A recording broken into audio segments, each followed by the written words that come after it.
Olá, queridos, como estão todos vocês? Sejam bem-vindos ao nosso segundo Congresso Internacional Online de Dermatologia Veterinária aqui na Clivepa, São Paulo.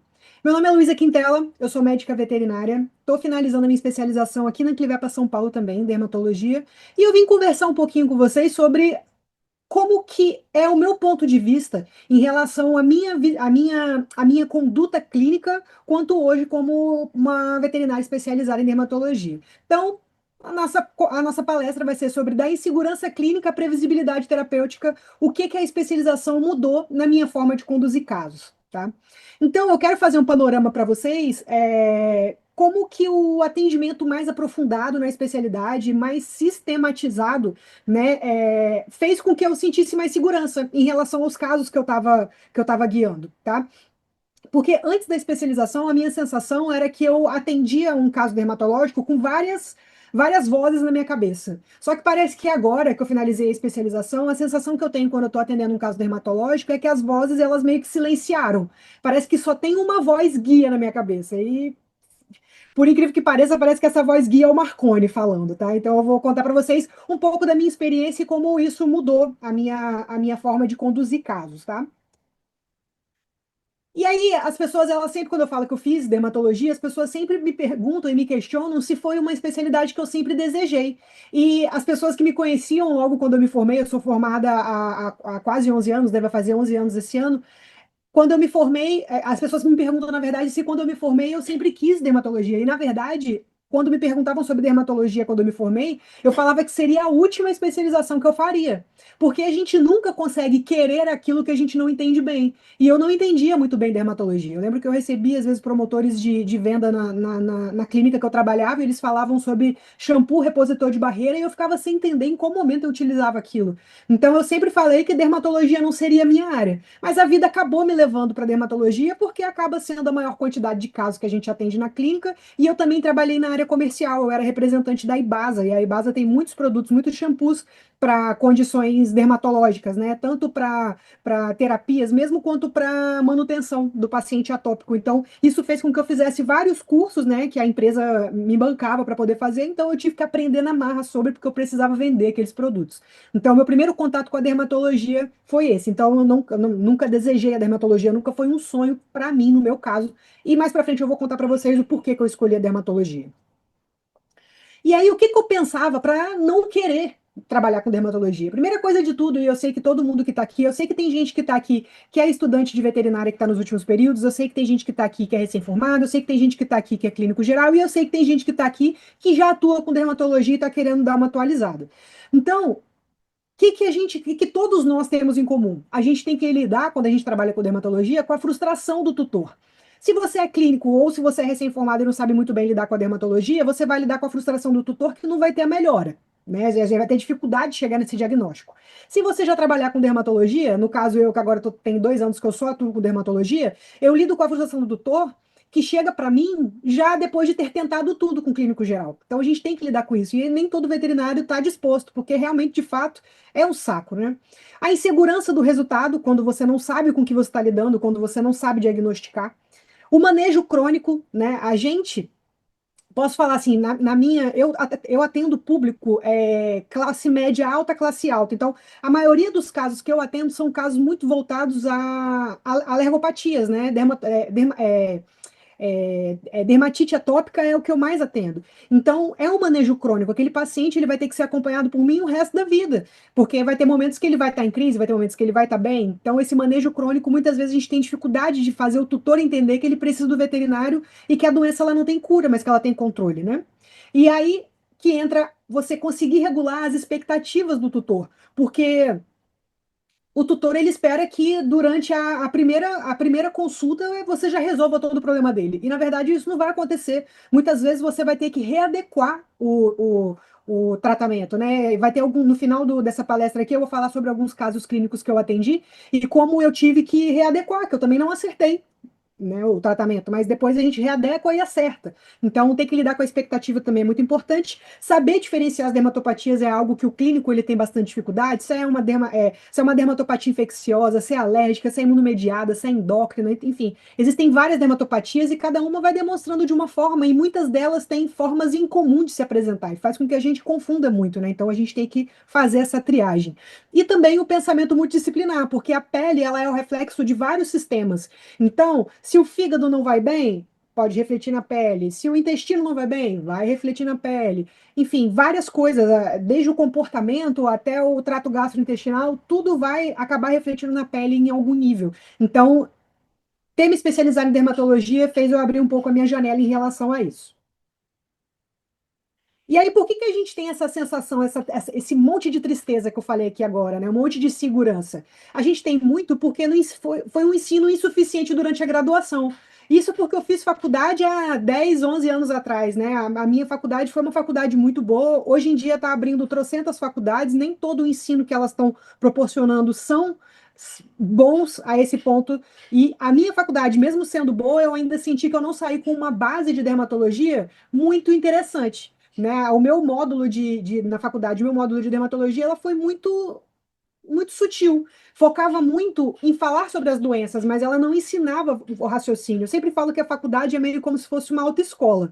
Você até aprende a ligar o carro, a andar com o carro, mas aprender a dirigir mesmo é na rua. Então, obviamente que isso mesmo você vai aprender fora da faculdade, né? Não, não dá para esperar muita coisa. Mas eu sei que as pessoas elas saem da faculdade tão despreparadas com dermatologia que acabam replicando esse tipo de preconceito em relação a essa especialidade, né? Pouca prática com exame dermatológico. Muita coisa do que mudou no meu atendimento foi por conta de eu ter aprendido a fazer os exames por conta própria. A citologia, o raspar, tricograma, isso tudo influencia muito, influencia diretamente no resultado do diagnóstico e no seu leque de possibilidades de diagnóstico diferenciais também. Então, essa pouca prática do exame faz com que, mesmo que você não faça o exame na hora da consulta, você também não saiba quais materiais coletar para você poder mandar para o laboratório também, por exemplo, né? E fora isso, também tem a baixa adesão do tutor. Muitos tutores vão no veterinário, acreditam que é só aí que você já vai ter o resultado, mas na verdade não é assim que funciona, né? Ele precisa aderir, ele precisa fazer, ele precisa retornar. E a gente sabe que os tutores, eles falham muito nisso também. Chega uma hora que eles também ficam de saco cheio. Ou fica de saco cheio porque não está funcionando, ou larga a mão porque funcionou demais e aí ele quis relaxar, né? E por que que eu escolhi dermatologia? Eu vou contar a minha história para vocês, tá, amores? Por que que eu escolhi? Primeira coisa era porque eu percebi que grande parte da minha demanda era dermatológica. Então, 60% da minha rotina, até mais, tá, que isso, era dermatológica. Então, eu percebi que eu conseguiria fazer uma transição de clínica geral para uma especialista com muita facilidade usando os mesmos clientes que eu já tinha. Então, eu só atenderia de forma especializada os pacientes que eu já tinha, que já estavam na minha base ali de lead, né? Então, eu percebi que isso me facilitaria para eu conseguir fazer essa transição e parar de atender clínica geral, porque era uma coisa que eu gostaria de parar na época. Então, eu também escolhi a dermatologia racionalmente porque eu entendi que o tutor ele conseguia fazer uma identificação primária do problema e levar, entender em qual especialista levar. Então, a pele é muito clara. Se a pessoa vê o problema na pele, ela entende que ela tem que levar para o dermatologista. Enquanto, por exemplo, tem outras coisas que é um pouco mais complicado. Para e pensa no endócrino. Nem todo tutor vai ter a concepção de que aquele problema é para levar no endócrino. Então, o endócrino ele precisa de um encaminhamento, muitas vezes, de outro colega veterinário. Então, eu quis a dermatologia porque eu entendia que o tutor conseguiria ter essa identificação primária e me procurar. Porque isso tiraria um pouco da responsabilidade de eu ter que ter cliente por conta de encaminhamento, né? Não depender tanto assim de encaminhamento. Fora que a pele ela traz o reflexo de outras doenças, como eu falei para vocês. Então, mesmo que o animal ele tenha uma outra doença, né? Então, hoje em dia, por exemplo, hoje à tarde é o meu dia de atender dentro de uma clínica que é especializada em oncologia. Eu atendo a dermatologia dessa clínica, porque o paciente ele começa a ter alguns reflexos cutâneos também. Então, eu cuido desses reflexos.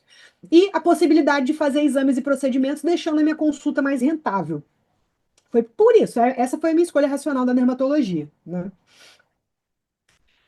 E o meu ponto de virada foi que quando eu entrei para poder fazer a especialização, eu tinha certeza, amores, que eu aprenderia muito sobre doenças e a partir de aprender sobre muitas doenças, eu criaria um leque maior de diagnósticos diferenciais para assim eu saber atender mais sobre dermatologia. né? Com isso eu desenvolveria raciocínio clínico. Só que durante a especialização eu percebi que nem era tanto assim. Obviamente a gente aprende muito sobre doença e tudo, só que eu vejo que a especialidade ela ensina você a sistematizar o diagnóstico. Então, através dos exames diagnósticos, você consegue sim abrir o leque para você ter uma base para o seu raciocínio clínico. Então, não era só aprender sobre as doenças e aumentar o leque de diagnóstico diferencial, mas sim aprender a sistematizar o meu atendimento a ponto com que cada fase fizesse eu pensar em determinadas doenças. Então, isso me ajudou muito, porque se eu sistematizo e aí eu chego numa parte onde eu vejo que a terapia não está dando certo, eu consigo retornar para ver aonde na sistematização eu fiz errado, para refazer e ter a certeza de que não é aquilo ali, que a gente vai conversar um pouquinho mais para frente. E aquilo que eu sempre falo, Mores, o clínico ele não falha por falta de conhecimento, ele falha por falta de método e sistematização. Porque o clínico é igual eu tava atuando. O clínico ele atua com um monte de vozes. Só que quando ele consegue silenciar essas vozes e ter uma única voz que guia, que é a sistematização do seu atendimento, parece que a coisa vai. Eu acho que é só isso que falta no clínico mesmo para conseguir fazer um atendimento mais especializado na dermatologia. Por isso que a especialização ela é tão importante. E aí, Mores, que entra a parte para mim que foi a mais importante da especialização, que foi aprender a realizar os exames de triagem dermatológica. E é aqui que diferencia completamente a consulta de um clínico geral para a consulta de um especialista em dermatologia. Porque a gente, um atendimento especializado, a gente consegue realizar os exames na hora da consulta. Isso deixa a nossa consulta mais rentável, a gente tem respostas mais rápidas, isso faz com que a gente consiga, às vezes, repetir um exame. Porque, por exemplo, se eu faço um raspado, mando para o laboratório vem e me diz que não viu nada nesse raspado. Eu fiz a pessoa pagar o raspado e eu não vi nada, e eu nem posso confiar que nessa parte do raspado que não viu nada, o animal ele não tinha nenhuma cariza, eu não posso confiar. Então, se eu faço o raspado, eu faço o raspado ali na hora, olho no microscópio, não vejo nada, mas eu estou desconfiando muito, eu posso ir ali fazer o raspado em outro lugar e fazer. Então, isso te dá um controle maior sobre o exame e o paciente, que às vezes você enviando para o laboratório você não tem. Fora a questão da citologia, né? A citologia a gente faz em toda e qualquer consulta. E com a citologia a gente consegue tratar de uma forma muito mais eficiente, porque a gente sabe o que a gente está tratando. A gente sabe o que, que tem na pele para você poder passar o shampoo, para a gente poder escolher um hidratante, para a gente poder escolher um tipo de tratamento, se vai entrar com antibiótico oral ou não. Enfim, a gente consegue fazer toda essa avaliação. Então, isso aumentou a rentabilidade e previsibilidade terapêutica, porque eu sei o que eu estou vendo e eu sei o que eu estou tratando. E mesmo que eu faça o exame e eu não acredite naquilo que eu estou vendo, eu posso ir ali rapidinho e coletar uma nova amostra. Ou então você consegue repetir sem fazer, sem se sentir tão mal de estar fazendo o tutor pagar novamente por um exame que nem é você que está fazendo, entende? Então, a gente aprende a fazer raspado, citologias, culturas, biópsias, utilização da lâmpada de Wood de forma correta, tricograma, prick-pet teste, triagem alimentar e o TPO, que é uma coisa que eu, como clínica, não sabia fazer, né? Então, triagem alimentar, a gente mandava fazer uma ração hipoalergênica, você pode ir lá, eu, pelo menos, antigamente falava bem assim, ó. Olha, você tem que fazer a ração, tem que trocar para ração hipoalergênica. Aí a pessoa perguntava qual, e eu falava o que seu coração mandar. Chega lá na loja, se você gostar da imagem na embalagem, o sabor, pode levar. Quando na verdade não é assim, não faz sentido você passar uma hipoalergênica de frango para um paciente que sabidamente tem alergia a frango. Você vai mudar a proteína ali, né? Então, isso tudo acabou ajudando demais essa triagem dermatológica. Outra coisa que me ajudou demais também é saber entender o momento. Às vezes eu fico conversando com alguns clínicos gerais e eles falam bem assim: ah, eu estava dando o Apoquel para um paciente e estava funcionando super bem, mas aí passaram 3 meses e do nada parou de fazer efeito, né? Então, o especialista, ele tem que entender o momento da pele, que tipo de reação está acontecendo ali. É um fenótipo TH2, é um fenótipo TH1, é um fenótipo TH17? Qual que é o fenótipo que está acontecendo? Para daí, então, você entender qual é a linha medicamentosa que você vai utilizar. Será que faz sentido utilizar o corticoide? Será que faz sentido utilizar um Apoquel, um Zeirelli? Será que faz sentido utilizar uma ciclosporina, um anticorpo monoclonal, um antibiótico, um antistamínico? Então, tudo vai depender do fenótipo que a gente tá atuando. Por exemplo, o anticorpo monoclonal. Muita gente quer utilizar o anticorpo monoclonal numa pele que está em desbiose. Não vai adiantar. Muita gente quer utilizar o Apoquel para poder diminuir a inflamação de uma otite. não vai adiantar. Então, você saber em qual momento utilizar e saber identificar os fenótipos é muito importante. E isso é uma coisa que a especialização me trouxe com muita riqueza. Então, antigamente, a minha consulta sem especialidade era uma consulta sem sistematização. O que que eu fazia?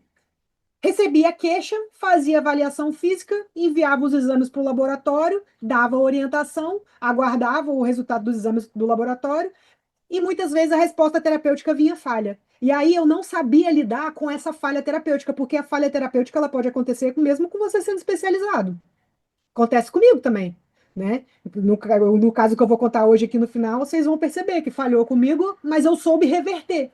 Porque você tem uma lógica, porque tem sistematização. Então, quando eu fazia isso daqui, não dava jeito. Sempre tinha uma falha na resposta terapêutica, e quando eu falhava na resposta terapêutica, como eu não tinha sistematização, eu não sabia em qual fase voltar para refazer, e aí o que que eu fazia? Encaminhava para o dermatologista. E aí esse cliente chegava, esse paciente chegava no dermatologista já depois de tentar de tudo. Né? Então chega o tutor, eu acabei deixando tutores mais frustrados para ir para o especialista. Né? E hoje eu vejo que eu fazia isso.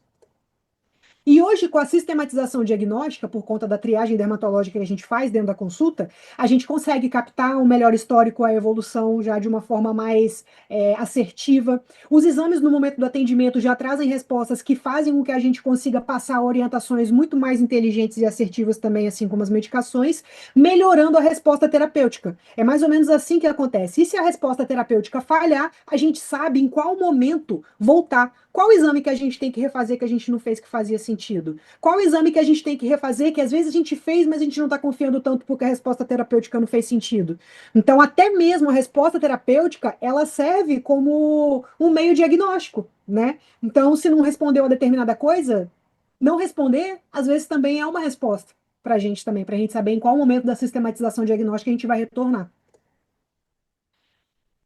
E a especialização, amores, também me fez olhar o paciente como um todo, tá? Como um todo no sentido de que hoje eu olho para ele, eu entendo que, por exemplo, sobre microbioma, eu entendo que a alimentação dele influencia na pele dele, eu entendo que os produtos que ele utiliza na pele influencia também, eu entendo que ter utilizado antibiótico na primeira fase de vida também, eu entendo que ter nascido de cesárea ou de parto normal também influencia, então o microbioma ele é muito importante. A gente já entende também aspectos da imunologia para poder identificar fenótipos e fenótipos, então entender se é uma pele TH2, uma pele TH1, uma pele TH22, uma pele TH17, para poder saber como abordar essa pele. A gente entende muito sobre nutrição, sobre reações cruzadas alimentares, sobre formulação de ração para poder entender a qual passar para cada paciente, se a ração é de restrição antigênica, se é hidrolisada, se é ultra-hidrolisada, saber de fato se aquela ração que se diz hipoalergênica, ela é de fato hipoalergênica ou ela só é monoproteica.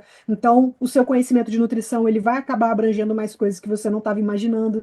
Sobre comportamento, né? Tem alterações comportamentais que levam a alterações de pele, né, as dermatopatias psicogênicas, e tem doenças de pele que levam ao sofrimento comportamental também, como a dermatite atópica acaba levando muito também. E também uma coisa que me surpreendeu muito era que eu não imaginava aprender tanto sobre endocrinologia. Endocrinologia e dermatologia estão de mãozinha dada, amores, e não existe nenhuma consulta de paciente acima de 4 anos com doença de pele recorrente em que eu não imagine ou que eu não pense em descartar doenças endócrinas associadas também. Então, a gente entende que o paciente ele não é a lesão, o paciente é um todo. A lesão é só um detalhe, a gente tem que olhar o paciente como um todo. E uma das coisas também que eu aprendi, que eu gostei bastante, que era uma coisa que eu não sabia, porque eu não sabia lidar muito com a frustração do tutor, era como conduzir casos crônicos. Eu acho que a primeira coisa que você precisa para poder conduzir casos crônicos é regular as expectativas do tutor, amores. Porque às vezes os tutores, eles imaginam que estão indo lá, que eles vão fazer o tratamento e acabou. E na maioria das vezes não é assim. É diferente você tratar uma dermatofitose, você trata a dermatofitose e o animal melhora depois de um tempo. E tá tudo bem, a vida que segue, ele não vai ter mais problema de pele. Outra coisa é você regular as expectativas de um paciente que é um tutor que é dono de um paciente com dermatite atópica. Aquilo ali é para a vida inteira, ele vai ter que aprender a lidar. Então, às vezes, é a questão de você saber conversar, é você sentar e explicar. E conseguir ter a certeza de que aquela pessoa entendeu o que está falando, porque muitas vezes a gente explica, explica, explica, e as pessoas elas entram em Nárnia, elas não estão entendendo mais nada. Elas só entenderam que a medicação é cara e que vai ter que usar para sempre. Aquilo ali, ó, ela já não está mais te ouvindo. Então é muito importante saber e se fazer entendível. tá? Outra coisa, a gente vai ter que manter esse paciente para sempre, porque mesmo que a gente controle, inevitavelmente ele vai ter crises. A doença é muito dinâmica e ela se apresenta de diversas formas, e de diversas formas, às vezes, no mesmo paciente. Então, esse paciente ele vai ter que ser visto várias vezes por você. E já explicar isso na regulação de expectativas é muito importante. Conduzir casos crônicos também faz com que você treine a sua lábia para poder reduzir o abandono terapêutico. Então, eu já adianto para a pessoa de que o animal ele vai melhorar e de que ele vai querer relaxar na conduta. Relaxou na conduta, vai ter piora, vai ter que voltar, vai ter que pagar tudo de novo. É melhor você manter, é mais barato você manter, fazer uma manutenção, do que você fazer uma terapia reativa novamente. Então, isso tem que ser conversado também. Prever as respostas é muito importante, faz com que o tutor confie em você. Então, eu sempre falo quais são as possibilidades. O animal ele pode melhorar assim, assim, assim, assado. Ou ele pode piorar assim, assim, assim, assado. Ou qualquer coisa, você entra em contato. Então, prever as respostas faz com que o tutor ele crie mais confiança em você. E depois que a confiança se instala, já era, amores, nada mais tira. Essa pessoa ela vai te indicar para todo mundo. Confia em mim, tá? E autoestima para mudar as estratégias. Então, eu lembro que no início, quando eu decidi só atender dermatologia, eu era insegura, obviamente, né? Eu tinha pouco tempo ali da especialização, e quando eu pegava casos mais desafiadores, por exemplo, alopecia X, eu ficava meio assim, falei, será que eu vou conseguir? Será que eu vou dar conta? Porque a chance das condutas terapêuticas que eu botar ali, o animal não responder. Será que eu vou ter a sabedoria para quando não responder, eu saber regredir e entrar na sistematização diagnóstica de novo? Ou eu vou desesperar? Então, com o tempo, eu percebi que a minha autoestima para mudar a estratégia mudou, né? Aumentou. Então, se algo não dava certo, eu encarava aquilo como uma resposta diagnóstica e jogava ela para sistematização e reiniciava tudo de novo e estava tudo bem, no final dava certo. Então, a autoestima que a especialização traz para a gente conseguir saber que às vezes a gente vai ter que mudar a estratégia, é muito importante também.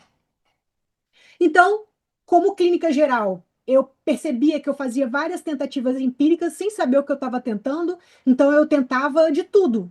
Mas nem sempre tentar de tudo é uma coisa inteligente, você vai fazer a pessoa gastar mais dinheiro, se frustrar mais. Então eu parei de fazer essas tentativas empíricas e comecei a fazer um raciocínio estruturado. O paciente saiu de uma polifarmácia, né, aquele paciente que usa trocentos shampoos, que usa trocentos sprays, que usa trocentas pomadas, para uma farmácia um pouco mais reduzida, mas mais inteligente. Às vezes pode ser até um pouco mais cara, mas mais inteligente, né? Sair dessa evolução frustrante para uma evolução mais previsível. E mesmo que erre, que a evolução não seja como a gente queira, a gente tem como aparar essas arestas retornando em algum ponto aí da nossa triagem dermatológica. Então eu saí de uma área de muita insegurança, onde que isso me fazia não ter tanto gosto pela dermatologia, para uma área com mais previsibilidade. Então, hoje em dia, eu gosto da dermatologia. A dermatologia, para mim, é muito interessante. Se você falar para mim sobre, por exemplo, dermatologia em gatos, para mim, dermatologia em gatos é muito fácil. Aí você vai falar sobre dermatologia em gatos com um clínico geral, ele fica desesperado, porque muita coisa se parece, mas são coisas distintas, e muitas coisas que se parecem são de fato iguais, né? Então, essa previsibilidade, para mim, me ajudou até a criar um pouco mais de amor sobre a especialidade, sabe? E eu vou dividir com vocês alguns casos aqui e contar sobre como a especialização me ajudou no nível de raciocínio que eu segui com esses casos.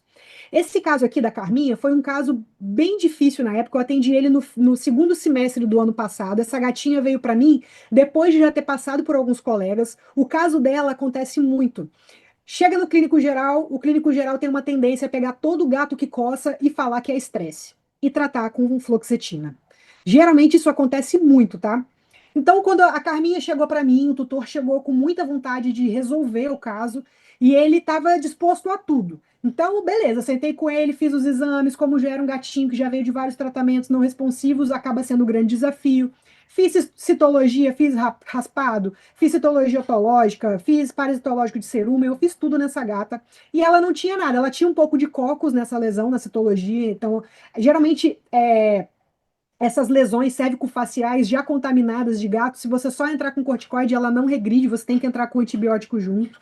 Então, eu consegui, quando eu falo, é engraçado, nas consultas assim, eu sempre falo, não, porque a gente conseguiu, a gente fez, quem é a gente, né? A gente sou eu e as vozes da minha cabeça, né?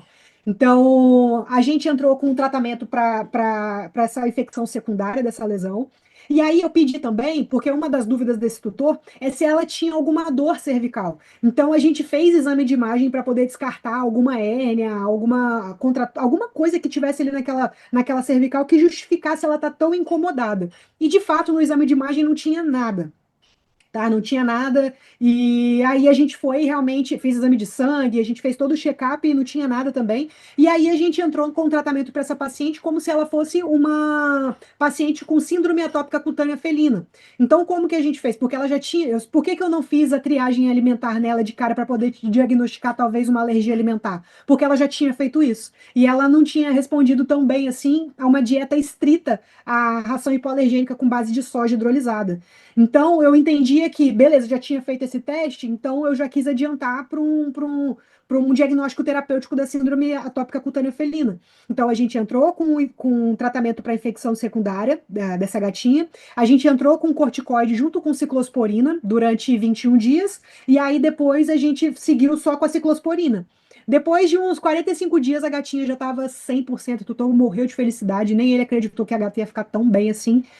Visitei ela a última vez em dezembro, ela estava ótima, então ela conseguiu se manter mesmo assim, tá? E ela já está se alimentando de outras coisas, então ela já come churu, ela já come alguns patezinhos, então de fato não foi o alimento que tem grande influência nessa alergia, mas sim o ambiente. Essa paciente aí, ela tem síndrome atópica cutânea felina. Então, só para vocês marcarem, gente, se vocês são clínicos gerais, chegou gato coçando, você só vai dizer que é psicogênico depois de descartar tudo.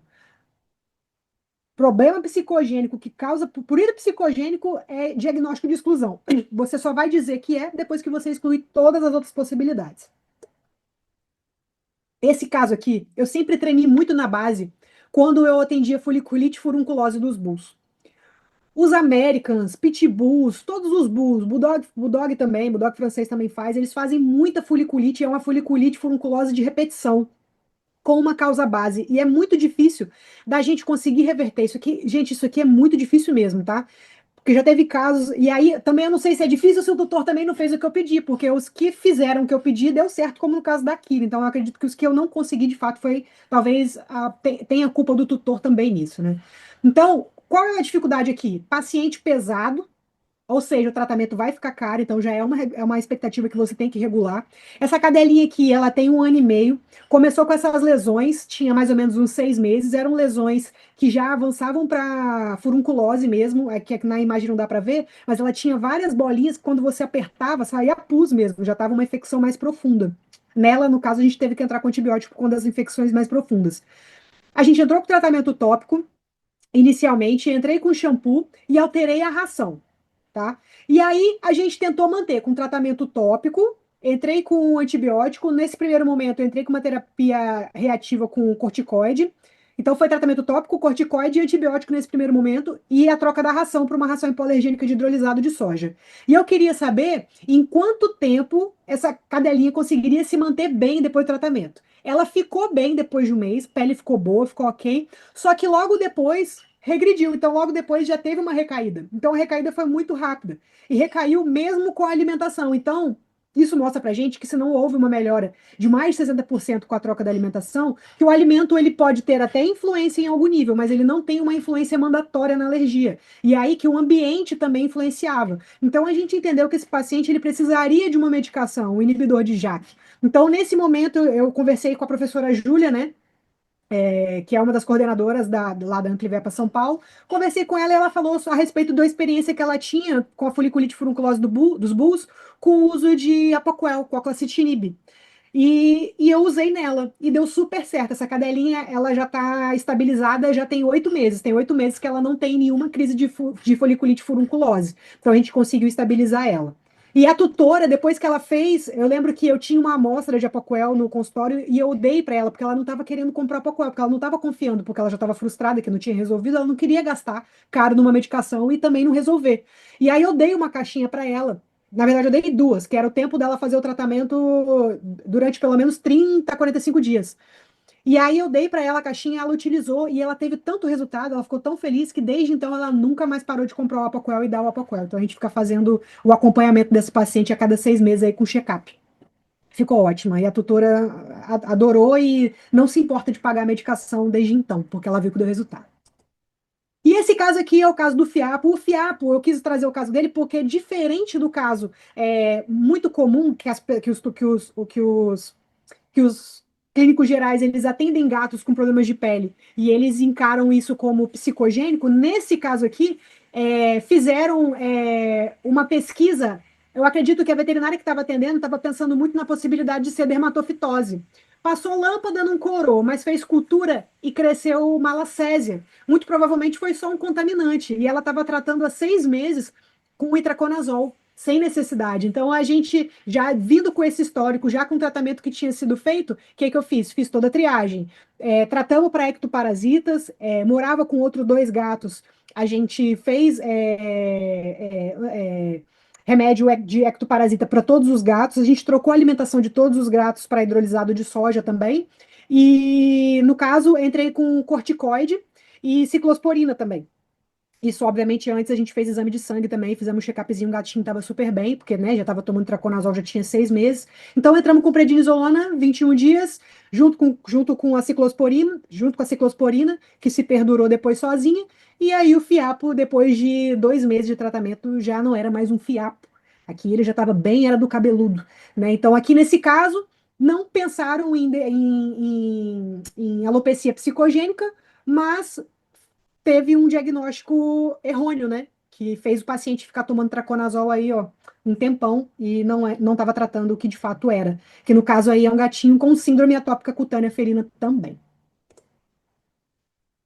E é isso, amores. Queria agradecer a oportunidade de estar aqui. Para mim é sempre uma honra fazer palestra para a Anclivepa. Eu amo essa instituição. Eu não quero sair daqui nem tão cedo, tanto que vai acabando um curso, eu vou entrando em outro. Então, esse ano eu já estou matriculada no curso avançado de alergologia com o professor Marconi. Ano que vem, se Deus quiser, eu vou fazer o curso avançado em otologia com a Cris.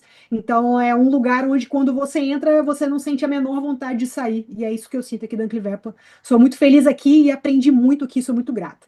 Espero que vocês também tenham essa oportunidade, que vocês estejam gostando aqui do congresso, que a galera que participa aqui, que dá aula aqui, também é muito envolvida com os cursos da Anclivepa, então está sempre muito presente.